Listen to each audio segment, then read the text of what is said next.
মাননীয় মডারেটরকে আমাকে আমার যুক্তি খণ্ডনের সুযোগ দেওয়ার জন্য। মাননীয় মডারেটর, আমি পক্ষদলের দলনেতা হিসেবে দৃঢ়ভাবে বলছি আজকের বিতর্কের বিষয়টি যথাযথভাবে সত্য। মাননীয় মডারেটর, অনেক শিক্ষার্থী ফেসবুক ব্যবহারকে বিনোদনের মাধ্যম হিসেবে দেখে এবং প্রায়ই তা ব্যবহার করার জন্য পড়াশোনা ও বিভিন্ন ধরনের গুরুত্বপূর্ণ কাজ থেকে মনোযোগ সরিয়ে নেয়। শিক্ষার্থীরা প্রয়োজনের চেয়ে বেশি সময় ব্যয় করে চ্যাটিং করতে, ভিডিও করতে এবং ভিডিও দেখতে। মাননীয় মডারেটর, এখন আবার বিপক্ষদলের বন্ধুরা বলেছে ফেসবুকে শিক্ষামূলক গ্রুপ আছে। তাহলে আমি তাদের প্রশ্ন করতে চাই, 100% শিক্ষার্থীর মধ্যে কত পার্সেন্ট শিক্ষার্থী সেই শিক্ষামূলক গ্রুপে যোগদান করে? বেশিরভাগ শিক্ষার্থী চ্যাটিং, ভিডিও ও স্ক্রল দেখতে ব্যস্ত থাকে। মাননীয় মডারেটর, ফেসবুক ব্যবহার আসক্তি সৃষ্টি করে।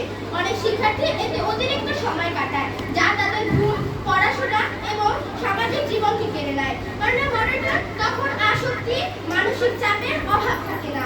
সুতরাং ফেসবুক শিক্ষার্থীদের নিঃসন্দেহে সময়ের অপচয়।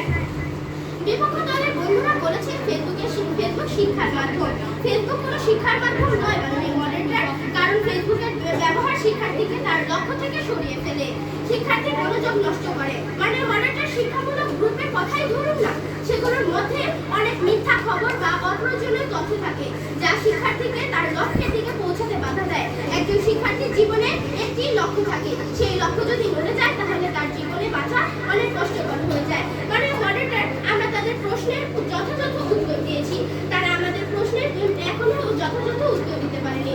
সম্মানিত বিচারক মণ্ডলী, আমরা দেখিয়েছি যে ফেসবুক শিক্ষার্থীদের মনোযোগ বিঘ্নিত করে, সময় নষ্ট করে এবং শিক্ষার ধারাবাহিকতাকে ক্ষতিগ্রস্ত করে।